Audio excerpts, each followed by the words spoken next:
Bismillah. Assalamualaikum warahmatullahi wabarakatuh.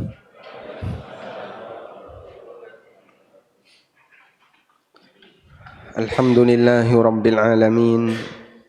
Wassalatu wassalamu ala ashrafil mursalin. Nabiyyina wa maulana Muhammadin wa ala alihi wa sahbihi ajma'in. Wa ashhadu an la ilaha illallah wahdahu la syarika lah.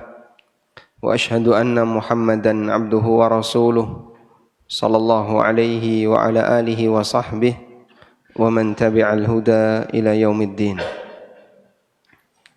Alhamdulillah, puji syukur kita haturkan kehadirat Allah Subhanahu wa taala. Di kesempatan pagi ini kembali kita lanjutkan kajian dengan membaca buku umur yang kedua. InsyaAllah kita akan membahas tentang hukum menjual objek wakaf. Kasus ini cukup banyak terjadi ketika seseorang tidak bisa mengelola unit wakaf itu. Seperti menjual masjid bahkan ada ya. Lalu dipindahkan ke tempat yang lain, atau menjual aneka objek wakaf untuk dibelikan yang baru. Contoh, karpet masjid itu wakaf enggak? Wakaf. Kalau dia sudah tidak berfungsi, dibawa kemana biasanya? Misalnya masjid ini mau ganti karpet, maka karpet lamanya diapain?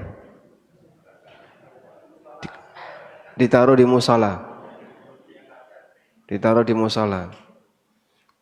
Dijual enggak? Tidak. Nah, sekarang kita baca ini.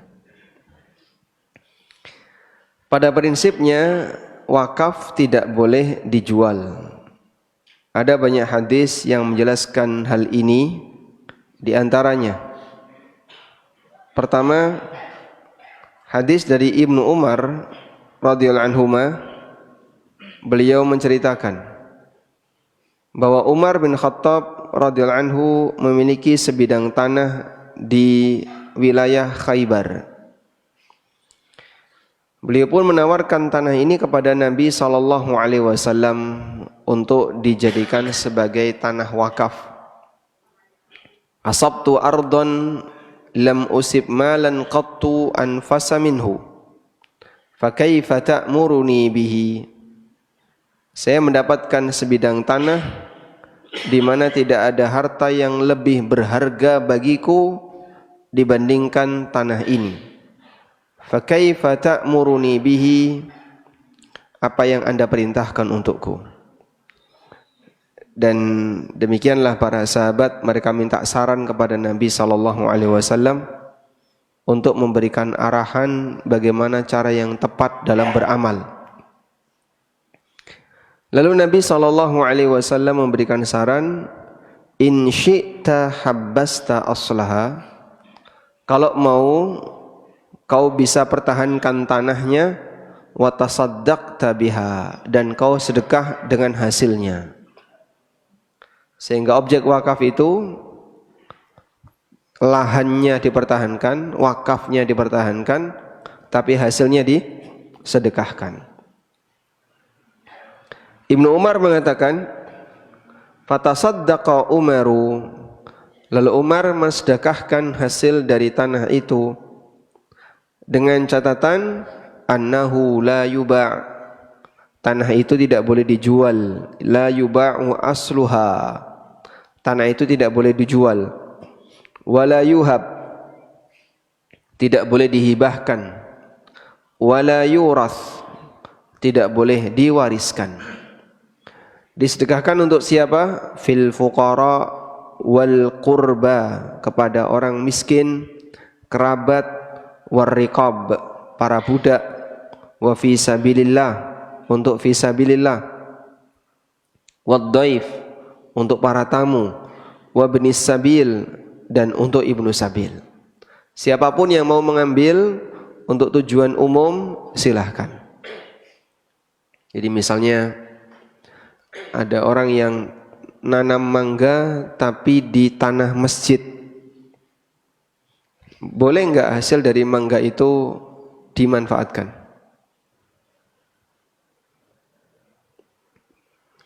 Ada tanaman mangga di tanah masjid. Bolehkah hasil dari mangga itu dimanfaatkan? Boleh? Boleh. Pertanyaan berikutnya, siapa yang boleh memanfaatkan? Takmir, Masya Allah. Karena dia yang paling dekat ya. Siapa yang boleh memanfaatkan? Untuk kepentingan kaum muslimin. Nah, disinilah daftar kepentingan kaum muslimin. Jadi kepentingan umum untuk kaum muslimin itu apa saja? Dalam hadis ini ada penjelasan itu. Fil fuqara, untuk orang miskin. Wal qurba, para kerabat. War riqab, untuk budak. Wa fi sabilillah, untuk kegiatan fi sabilillah. Wad dhaif, untuk tamu. Wa ibnis sabil, dan ibnu sabil. Jadi penerima kegiatan kaum muslimin itu meliputi banyak orang. Bisa orang miskin, bisa budak, fisabilillah. Fisabilillah contohnya apa, Pak? Kalau dulu orang mau berangkat jihad, maka bekalnya bisa menggunakan hasil dari kebun kurma tadi. Fisabilillah di zaman sekarang, misalnya ada orang mau daurah pengajian. Baik, nanti kami berikan buah mangga. Silahkan dibawa 1 orang setengah. Karena terbatas ya, diirisi. Wala junaha ala man waliyaha, dan tidak masalah bagi yang ngurusi ayyakula minha bil ma'ruf, untuk mengambil sebagian dengan cara sewajarnya. Au yut'ima sadiqan, atau dia berikan kepada teman, ghaira mutamawwilin fihi, tapi tidak boleh dikomersilkan. Demikian hadis riwayat Bukhari.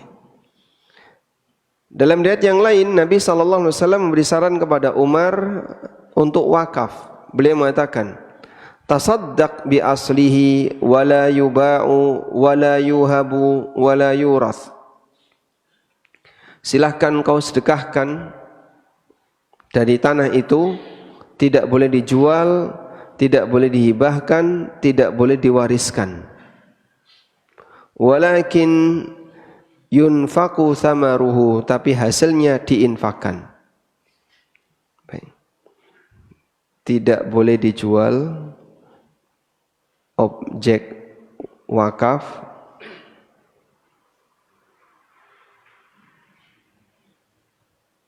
objek wakaf di situ tidak boleh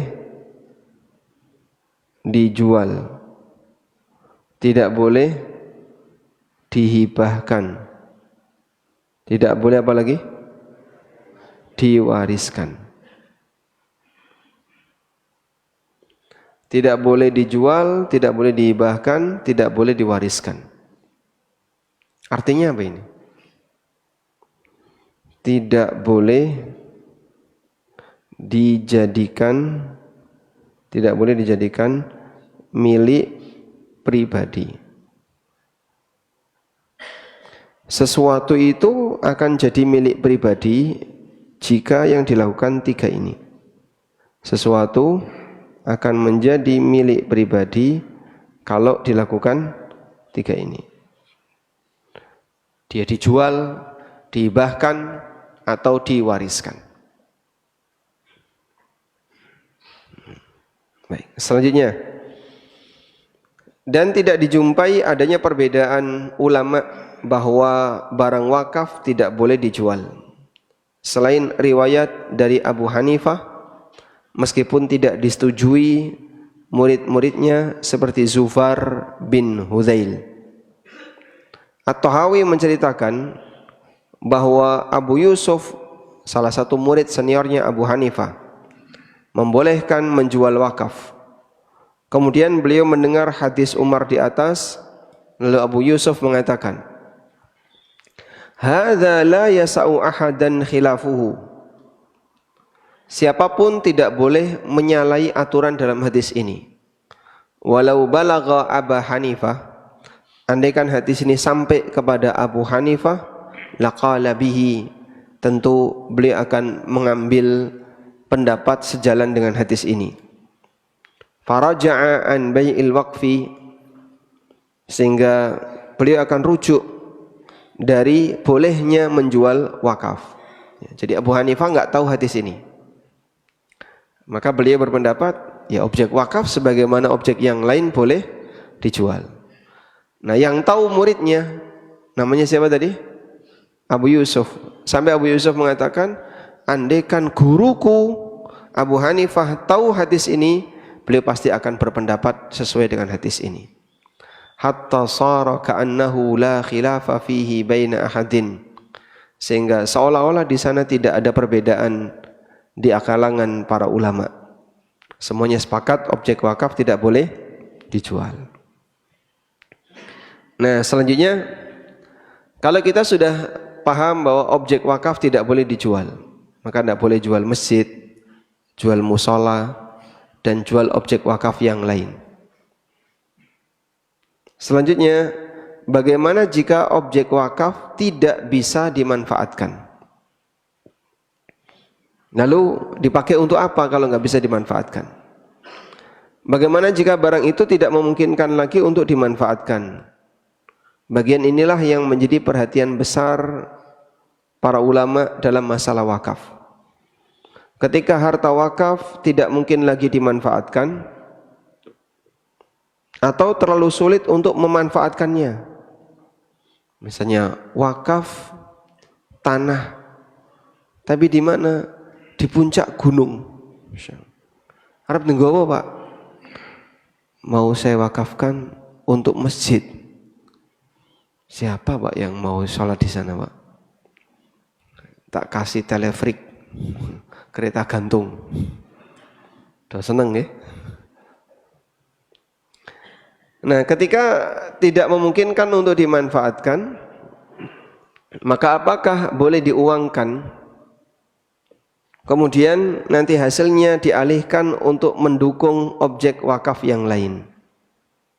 Jadi ini misalnya ada wakaf tanah sempit di sebuah pelosok desa yang sangat sulit untuk diambil manfaatnya. Untuk bisa diambil manfaatnya, terlalu besar biaya perawatannya. Untuk dijadikan masjid atau pesantren tidak memungkinkan karena terlalu sempit. Untuk dibuat musola kecil bisa sia-sia karena masjid di dekatnya yang lebih besar ternyata juga sepi. Nah, Arab gaya musola nih gini Pak? Iya, masjidnya sepi Pak. Nanti mau dipakai apa? Lalu bolehkah tanah kecil tadi dijual? Kalau belum jadi wakaf, misalnya baru rencana wakaf, ada orang yang lapor ke ustadz, misalnya, Ustadz saya punya rencana mau mewakafkan tanah ini. Mau rencana ya, sifatnya apa? Baru rencana. Maka bisa dipertimbangkan, apakah jadi wakaf ataukah sebaiknya dijual. Ada penjelasan yang cukup rinci disebutkan oleh Syekhul Islam dalam Majmu' Fatawa. Terdapat beberapa keadaan objek wakaf yang tidak bisa dimanfaatkan. Kata beliau, pertama, objek wakaf yang sama sekali tidak bisa diselamatkan. Nah, kalau sudah seperti itu ya gimana lagi? Dibuang. Contoh, orang wakaf binatang, lalu binatang itu mati. Nah, terus gimana? Ya sudah. Wakaf kuda misalnya, dulu kan ada wakaf kuda, ada wakaf onta. Lalu dari hasil onta itu diperah susunya atau dijadikan sebagai kendaraan jihad. Terus mati karena sudah tua. Terus gimana Pak? Ya mau gimana lagi, sudah mati. Yang kedua, objek wakaf sudah rusak, namun masih tersisa beberapa bagian yang memungkinkan untuk diuangkan, seperti pohon yang tidak berbuah atau masjid yang bangunannya sudah roboh. Benda semacam ini dijual untuk dibelikan objek yang semisal. Masjid mau renovasi, ada kusen banyak sekali. Biasanya kusen ini mau dipakai apa? Dilelang. Boleh enggak kayak gitu? Itu contoh nomor 2 ini. Karena dia sudah tidak lagi dimanfaatkan, tapi masih memungkinkan untuk dimanfaatkan di tempat yang lain, atau punya nilai jual, maka boleh dijual. Kusen, genteng masjid dijual. Karena didak, ganti dengan dak, sehingga nggak butuh genteng. Atau mau ganti genteng baru. Dan semua ini biasanya dilelang. Bolehkah kita ikut beli? Insya Allah tidak masalah, karena dia sudah tidak lagi dimanfaatkan di sini. Yang ketiga, barang yang terancam rusak dan jika tidak dijual akan hilang nilai. Barang semacam ini boleh dijual untuk dimanfaatkan hasilnya. Misalnya tikar masjid yang tidak dipakai dan mulai rusak. Jika dibiarkan saja semakin rusak. Taruh di gudang ditumpuk, ya tambah entek, ya. Dikerikiti tikus. Sehingga tidak punya nilai manfaat dan tidak punya nilai jual karena cuma disimpan. Nah, untuk benda seperti ini maka boleh segera dijual. Yang keempat, objek wakaf tidak berfungsi di masjid A, namun bisa berfungsi di masjid B. Maka objek wakaf semacam ini dipindah agar bisa dimanfaatkan. Mimbar mau ganti, di masjid yang lain ada yang tidak punya mimbar, maka ini silahkan diganti, dipindahkan ke masjid yang lain. Jika masjidnya tidak cukup menampung jamaah atau tidak layak untuk dimanfaatkan, maka boleh dijual dan hasilnya digunakan untuk membangun masjid yang lain. Seperti yang kena tol, ya. Masjidnya kena tol, ya sudah, tanggung jawab pindahkan ke sisi yang lain. Karena kalau masjidnya kena tol dibiarkan saja, nanti tidak nyaman, masjid di bawah tol. Dan itu akan beresiko kena tanah uruknya atau yang lainnya, maka boleh dipindahkan ke tempat yang lain. Walhamdulillah, wallahu alam. Baik, selesai menjual objek wakaf. Sekarang kita akan beralih ke wakaf produktif.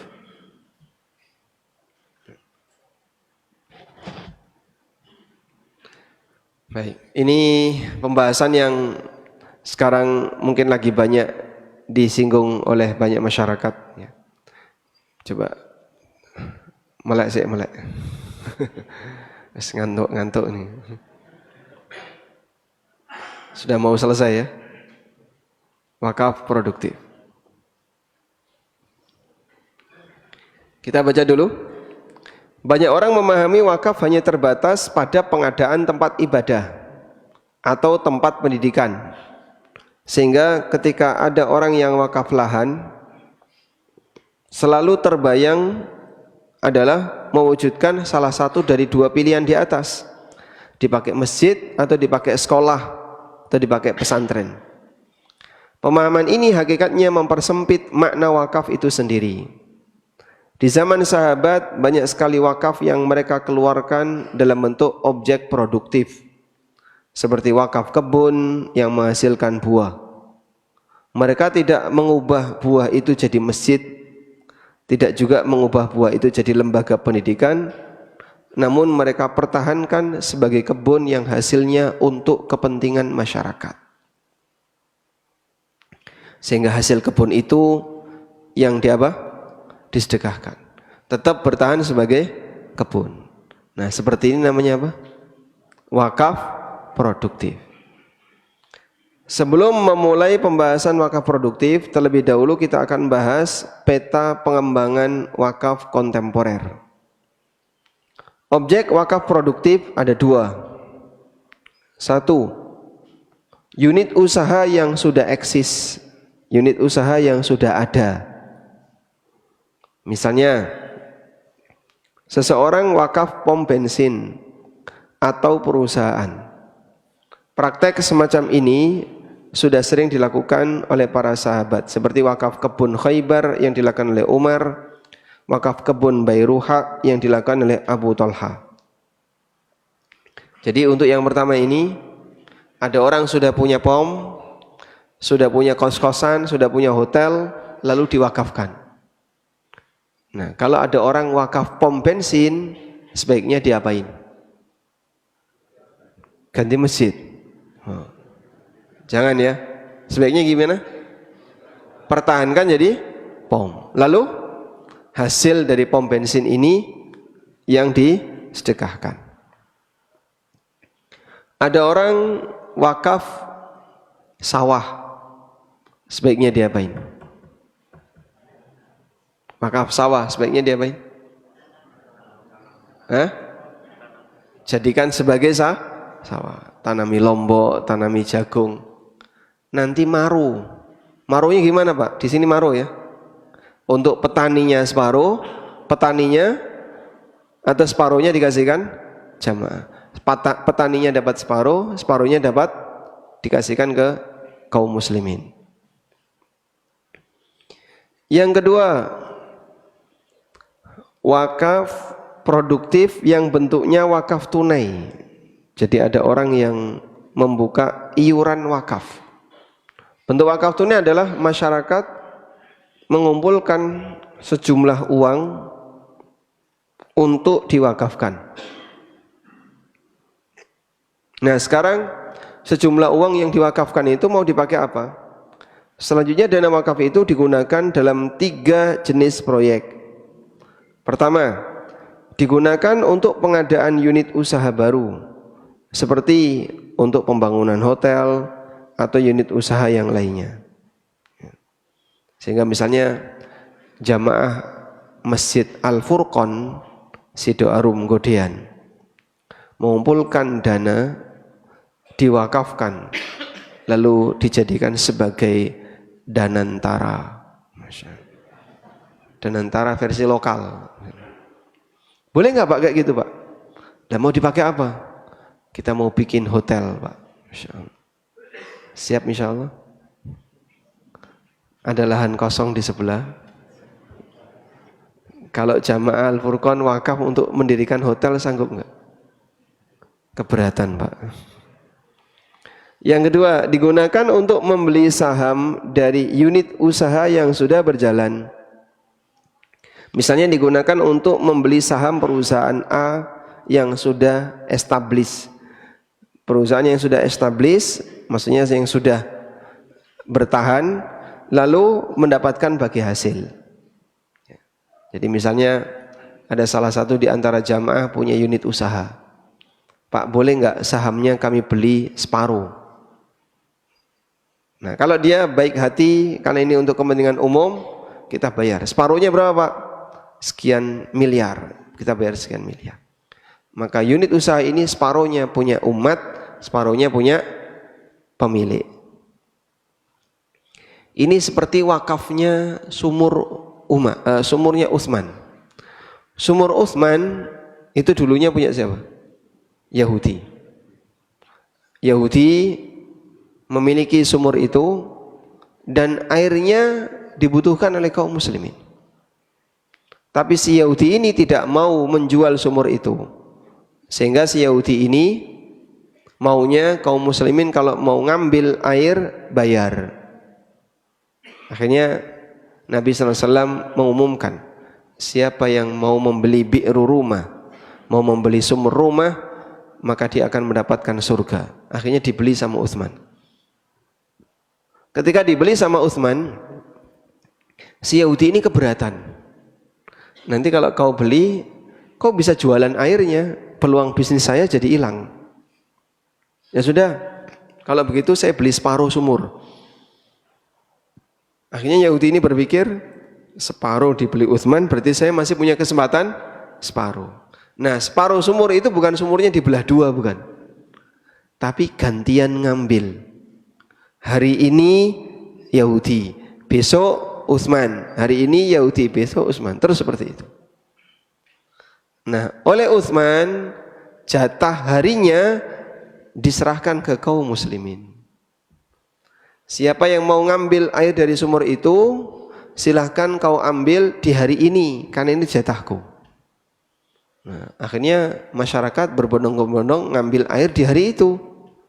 Pelanggan Yahudi ini hilang.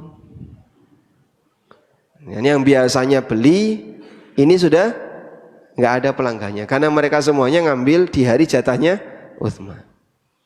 Nah, akhirnya Yahudi merasa dirugikan, terus dilepas semuanya. Ya sudah, kamu beli semuanya aja. Karena kalau dijual setengah ternyata dia juga nggak dapat apa-apa. Akhirnya sumur ini dijual semuanya kepada Utsman. Yang ketiga, uang itu dipertahankan utuh sebagai dana liquid, dana cair. Dipertahankan sebagai dana cair. Lalu diputar secara bergantian dalam bentuk modal atau utang kepada kaum muslimin yang membutuhkan. Baik. Alhamdulillah ada dana senilai 500 juta Bapak Ibu ya. Silahkan di antara Bapak Ibu yang mau utang tanpa bunga boleh angkat tangan. Boleh angkat tangan. Itu contohnya ya. Wes arep ngacung ras itu. Lah, terus gimana Pak nanti Pak? Nah, dana sekian tadi nanti kalau ada yang butuh dikasihkan ke dia. Selesai kembali ada butuh lagi kasihkan lagi. Terus seperti itu sehingga dana ini bisa menjadi dana yang menutupi kebutuhan masyarakat, tapi dengan cara diutangkan sehingga tidak hilang. Oh Pak, ning kene utang ya hilang Pak. Siap ngutangkan berarti siap hilang. Ya tidak semudah itu. Ada nggak Pak cara yang bisa dilakukan? Ada. Tim verifikasi. Kemudian mereka meneliti tentang kondisi orang itu, nyari data. Selanjutnya ditambah alat pengaman. Alat pengamannya jaminan. Kalau Bapak mau utang ke kami harus ada jaminannya. Apa jaminannya? Bapak punya benda apa, barang apa, surat berharga apa yang bisa kami tahan? Sertifikat bisa? Atau KTP, SIM, ijazah atau apapun untuk penguatan. Biar nanti ketika yang bersangkutan dia nggak bayar utang, ya, maka jaminan ini kami bisa bawa ke tempat yang lain untuk dijual atau bagaimana sehingga dia akan lebih bisa tertib berkaitan dengan utang yang dia bawa. Walhamdulillah, insya Allah dipahami ya. Baik. Wakaf tunai tadi untuk apa saja Pak? Satu, dibelikan saham perusahaan yang sudah maju, yang sudah jalan. Yang kedua, digunakan untuk membangun unit usaha baru. Yang ketiga, diputar di kalangan kaum muslimin untuk dijadikan sebagai dana utang. Kemudian nanti duitnya kan balik lagi ya. Karena sudah selesai utang, balik lagi. Kalau semuanya bersikap jujur dan amanah, insya Allah keberkahan itu akan ada. Cuman masalahnya kalau sudah utang biasanya semangatnya pengen ngemplang.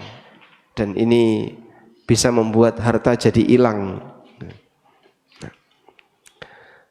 Selanjutnya kita bahas mengenai hukum masing-masing dalam bentuk wakaf di atas.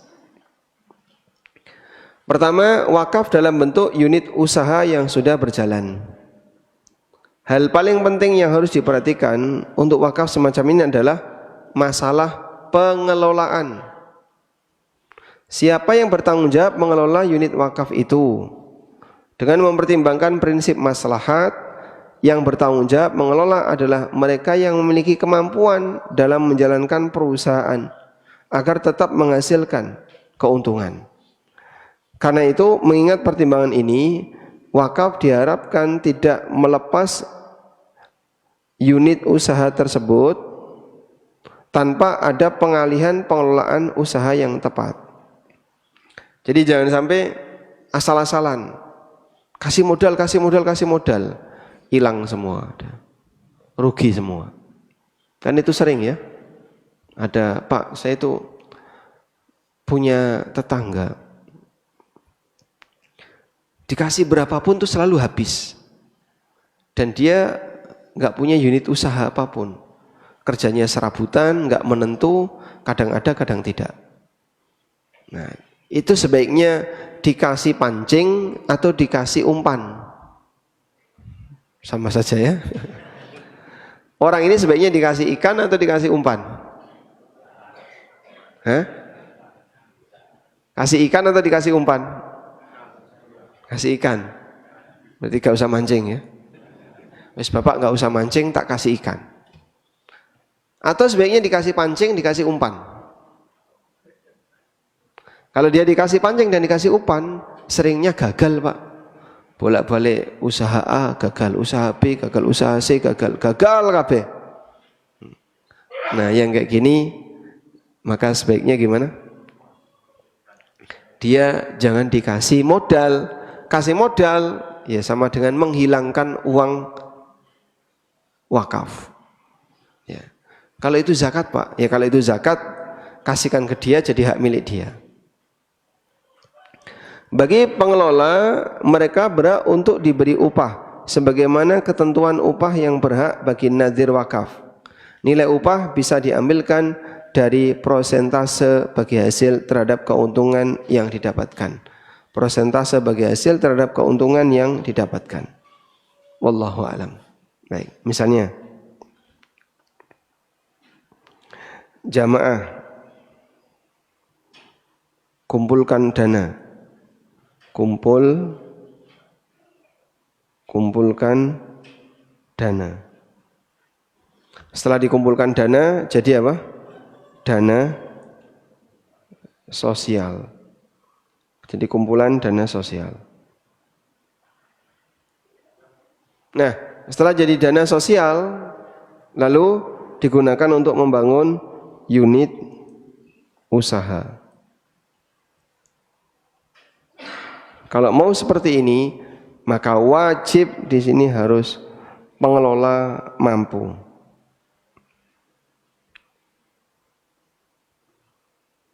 Kalau pengelolanya kemampuannya tidak ada, sehingga berbahaya untuk unit usaha ini, maka sebaiknya jangan diambil dana sosial. Karena ini akan menghilangkan dana sosial. Tidak boleh. Udah, lanjut. Berikutnya adalah wakaf tunai, wakfun nuqud.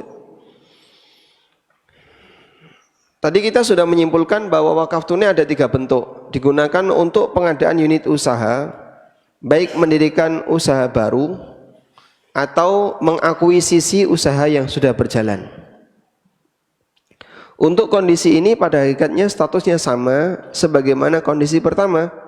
Hanya saja dalam model ini unit usaha diadakan dari dana wakaf hasil urunan.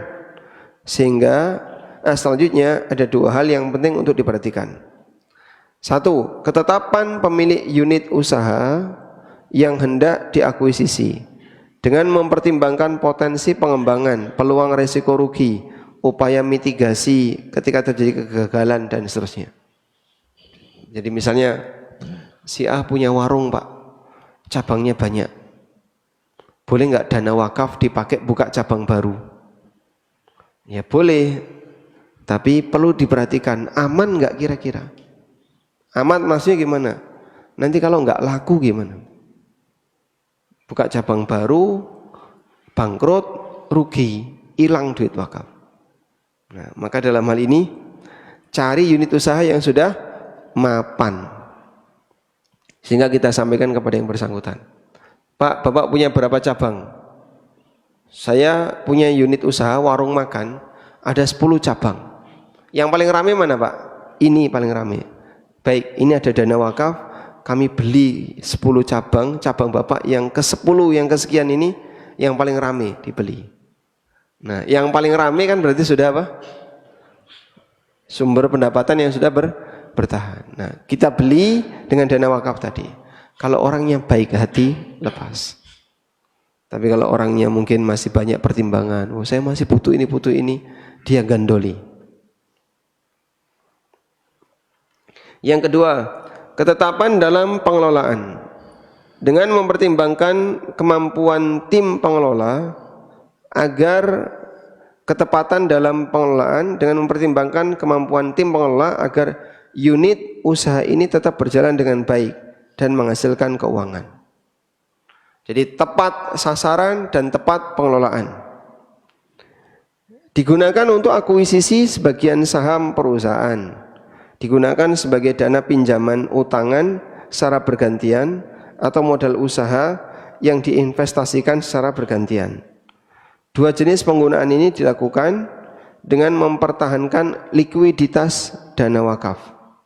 Model inilah yang sering diistilahkan dengan wakaf tunai atau wakfun nuqud.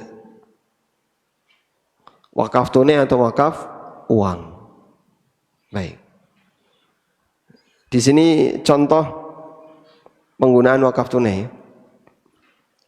Hukum wakaf tunai, bisa nggak sih uang itu jadi wakaf? Ulama berbeda pendapat berkaitan dengan hukum wakaf mata uang. Karena uang termasuk objek yang habis ketika dimanfaatkan. Dan ini merupakan pendapat mayoritas ulama. Sehingga wakaf uang itu tidak bisa. Hanya saja ada sebagian ulama yang memiliki sudut pandang yang berbeda, bahwa uang bisa dipertahankan nominalnya dengan cara diutangkan atau diinvestasikan. Sehingga uang itu tetap bisa dimanfaatkan, namun nominalnya tidak hilang. Nominalnya tidak hilang. Dengan cara tadi ya. Misalnya ini. Dana bersama. Namanya apa tadi? Danantara. Begini.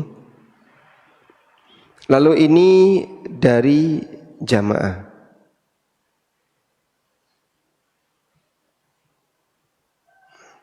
Jamaah mengumpulkan dana sehingga jadi dana bersama. Nah, lalu dana ini keluar jadi utang. Ada juga yang keluar jadi modal. Nah, keluar jadi utang misalnya dikasihkan kepada si A, maka nanti si A mengembalikan. Keluar jadi modal misalnya dikasihkan ke si B, maka B nanti mengembalikan. Di sini mengembalikan modal plus untung. Kalau yang utang boleh ada untung enggak? Enggak boleh. Maka dana ini akan tetap bertahan sehingga dia dimanfaatkan oleh kaum muslimin, tapi dananya tidak hilang. Ibnu Qudamah menjelaskan, wa ma la yumkinul intifa'u bihi ma'a baqa'i ainihi kad-dananir wad-darahim la yasihu waqfuhu fi qawli ammatil fuqaha wa ahli ilmi wa qila fid darahim wad-dananir yasihu waqfuhu ala qawli man ajaza ijaratuhu wa ammal khulli fayasihhu waqfuhu lilubsin wal ariyah. Benda yang tidak bisa dimanfaatkan untuk dipertahankan, contohnya dinar atau dirham, saat dimanfaatkan habis, maka tidak boleh diwakafkan menurut pendapat mayoritas ulama. Wakilah dan ada yang mengatakan untuk dirham dan dinar bisa diwakafkan menurut pendapat yang membolehkan ijarah, menyewakan dinar dan dirham. Wa ammal hulli, adapun perhiasan boleh diwakafkan dengan cara dipakai atau dipinjamkan. Sehingga intinya dana tunai tadi diputar dulu, balik lagi. Nah, putar balik lagi di sini dalam posisi dana itu tidak hilang dan tidak habis. Dan insya Allah dengan cara seperti ini ya, kita bisa ta'awun untuk menanggulangi peredaran bank pelejit. Tahu Pak bank pelejit?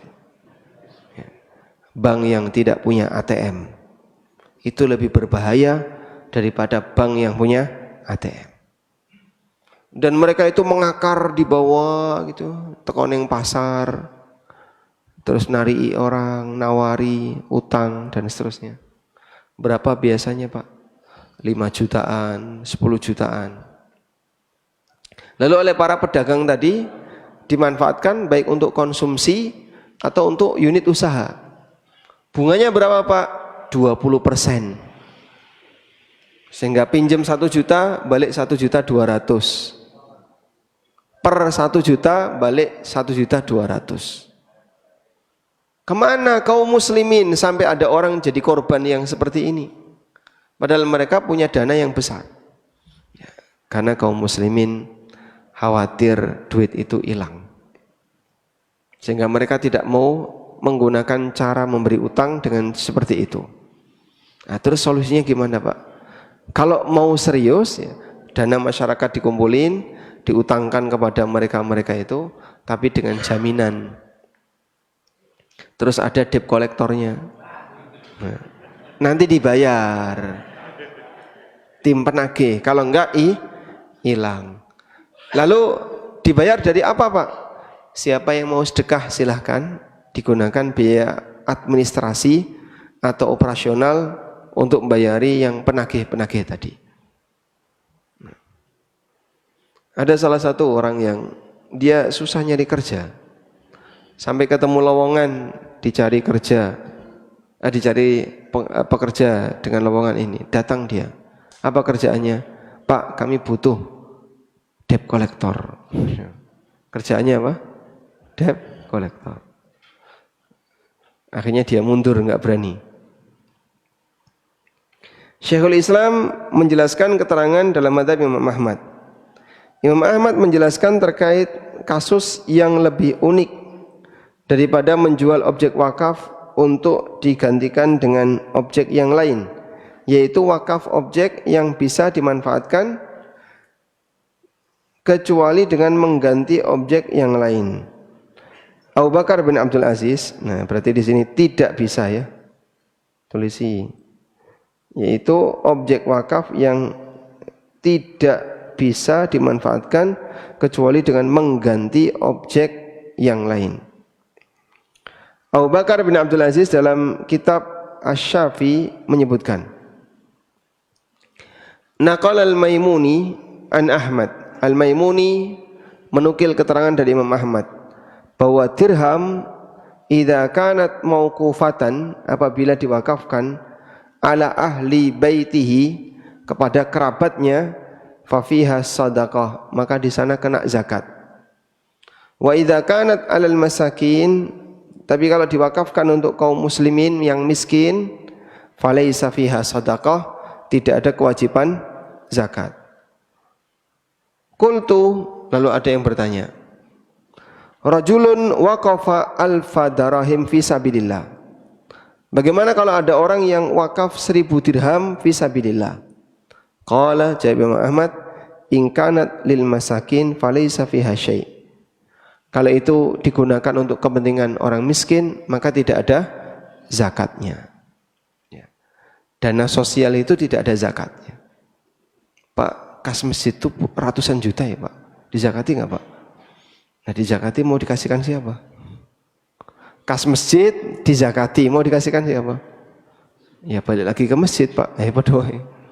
Nah dana sosial tidak ada zakatnya. Lalu Ibnu Taimiyah membawakan keterangan Abul Barakat yang menyimpulkan bahwa hakikat wakaf tunai itu ada. Abul Barakat mengatakan, qala Abul Barakat, wa dhahiru hadza jawazu waqfil athman li ghaldil qard. Makna teks dari pernyataan di atas, bolehnya wakaf al-athman, uang tunai, li ghardil qardi, untuk diutangkan, awit tanmiyah, atau dikembangkan. Wat tasadduqu birribhi, nanti keuntungannya disedekahkan. Sebagaimana yang kami dapatkan dari keterangan Imam Malik dan Al-Ansari. Qala wa madhhabu Malikin ya sihhatu waqfil athmanil qardi. Sementara pendapat Imam Malik boleh wakaf untuk diutangkan. Saya wakaf uang. Nah, uang itu diutangkan dengan cara dikelilingkan tadi. Sudah selesai diutangkan, balik lagi. Sehingga dana wakaf ini tidak hilang. Sementara di antara ulama yang membolehkan wakaf tunai di kalangan Hanafiyah adalah Muhammad bin Abdullah Al-Ansari, muridnya Zufar. Burhanuddin At-Tarabulsi mengutip keterangan dalam fatwa An-Natifi bahwa ketika Muhammad Al-Ansari ditanya apa bisa dimanfaatkan dari wakaf uang ketika benda ini tidak bisa dipertahankan, jawaban beliau yadfa'uha mudarabatan wa yusaddiqu bil fadli. Dia bisa serahkan uang itu untuk modal mudharabah dan dia sedekahkan keuntungannya. Kesimpulan, berdasarkan keterangan di atas, kegiatan wakaf tunai pada hakikatnya bukan hal yang baru. Para ulama telah menyinggung ini dalam karya fikih mereka. Dari perbedaan pendapat di atas, para ulama sepakat bahwa objek wakaf harus bisa bertahan. Selanjutnya mereka berbeda pendapat apakah uang bisa dijadikan objek wakaf yang bertahan atau tidak. Pada kondisi tertentu, uang bisa diutangkan atau diputar dalam bentuk modal untuk investasi bergilir, sehingga secara nominal uang bisa bertahan bahkan menghasilkan tambahan keuntungan, dan ukuran ketahanan uang bukan pada fisiknya tapi pada nominalnya. Sehingga dana bersama tadi diutangkan balik lagi, diutangkan balik lagi, terus seperti itu. Kaum muslimin kalau mau butuh SPP untuk sekolah, jangan utang bank riba. Kami sudah sediakan Danantara. Nah, insya Allah kalau demikian kan bisa menjawab ya. Itu loh, Ustadz sering ngomong anti riba.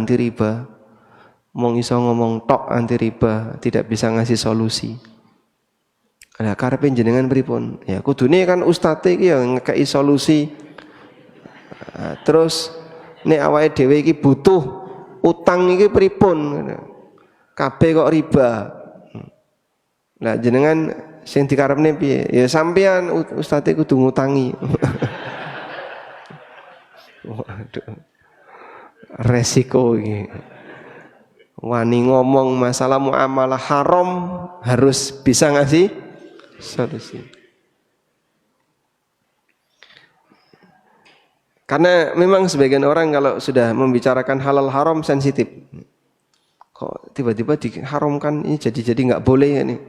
Solusinya apa? Isinya mau ngerahinto. Dengan melihat realita ini, wakaf uang tidak melanggar ketentuan syariat wakaf, yaitu mempertahankan asal objek wakaf. Baik. Bagian akhir ya. Ini sudah di ujung belum? Nanti. Ketentuan wakaf produktif insyaallah nanti. Kurang berapa halaman sekarang? Baik. Bulan depan khataman. Insyaallah. Dan seperti ini cukup bisa jadi solusi untuk ini ya, menjawab kebutuhan masyarakat terkait dana sosial. Sehingga mereka yang kesulitan nyari utang, kesulitan nyari tambahan modal, tidak harus lari ke bank. Caranya gimana Pak? Kita punya dana sosial. Asal pengelolanya siap serius. Ya. Baik. Coba di antara bapak-bapak yang pengusaha angkat tangan. Yang pengusaha. Pengusaha? Bukan pengusaha. Bukan. Yang pengusaha. 1, 2, 3, 4, 5, 6, 7. Baik. Banyak ya pengusaha. yang punya banyak cabang, usahanya punya banyak cabang, warung makan misalnya, ada ya? Bapak punya warung makan yang laris, punya cabang yang lain, udah? Bisa nggak Pak cabang warung makan Bapak ini kita beli dengan dana umat? Bisa Pak? Baik, kita beli dengan dana umat, sudah? Selanjutnya nanti ketika ada hasil dipakai sebagai dana bersama. Jika ada kaum muslimin yang membutuhkan biaya pengobatan, pendidikan dan yang lainnya, bisa ngambil dari dana ini. Nanti silahkan Anda bayar balik karena ini utang secara bertahap, misalnya selama 2 tahun atau 1 tahun. Insya Allah dana itu akan berputar terus dan bertambah. Ya. Wakaf produktif yang kami selenggarakan itu untuk sementara ini adalah ANB Store. ANB Store itu wakaf produktif ya. Sehingga webnya, pengelolaannya, kemudian hasilnya ini dipakai, hasilnya dipakai untuk kegiatan operasional ANB. Ya, ini contoh bentuk wakaf produktif. Contoh yang lain adalah lembaga pendidikan yang berbayar di ANB. Ada ANB Academy, Sekolah Muamalah ANB, kemudian ada sekarang yang baru ANB Arabic, ya, belajar bahasa Arab online dari nol. Ini nanti hasilnya digunakan untuk mendukung biaya operasional.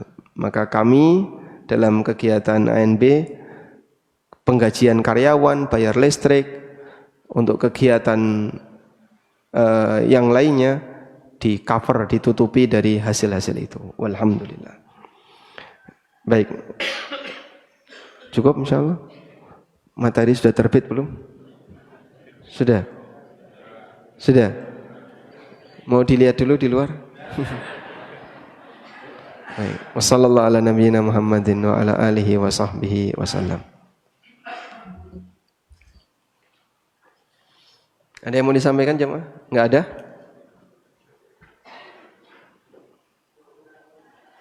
Nah, karena tidak ada, kita akhiri sampai di sini. Subhanakallah. Gimana Pak? Renovasi masjid.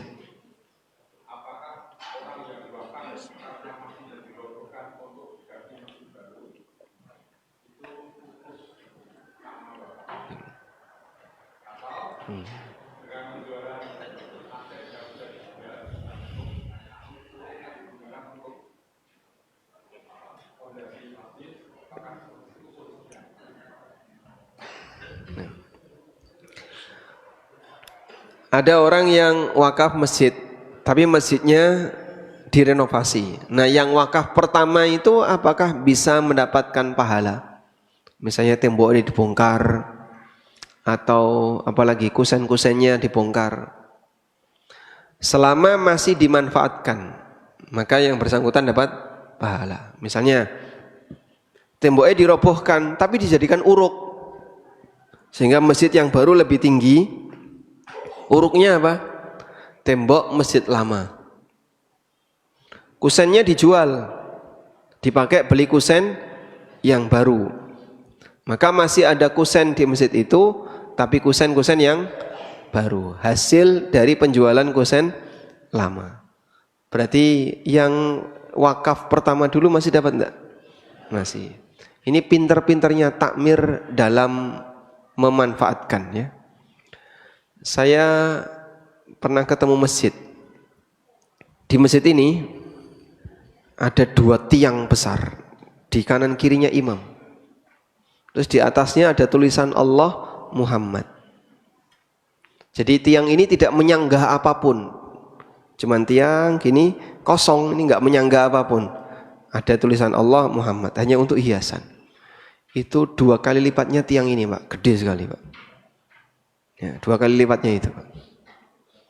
Nah, pas gempa goyang. Nah, goyang yang paling beresiko imam, karena dia di sebelah kanan kirinya imam. Akhirnya diputuskan oleh warga tiang ini dibongkar. Ya, 2 kali lipatnya itu kira-kira 1 tiang berapa harganya? Padahal tinggi itu, mungkin kurang lebih 3 meter lebih. Ya, mungkin puluhan juta ya. Dibuang tanpa meninggalkan bekas apapun. Dan buangnya itu ya di tanah umum, punya warga, sama sekali tidak dimanfaatkan, cuma dibuang gitu aja. Bongkar tiang ini butuh biaya. Ya, saya waktu itu juga sempat melihat bagaimana dia bongkar itu dipotong bertahap, dipotong per 1 meter, dipotong per 1 meter, karena saking tingginya kalau digulingkan gini ya bisa bahaya, bisa ngerusak keramik. Akhirnya dipotongi 1 meter, dipotong lagi, sampai akhirnya potong bawah. Sekarang tiang itu sudah nggak ada. Nah ini contoh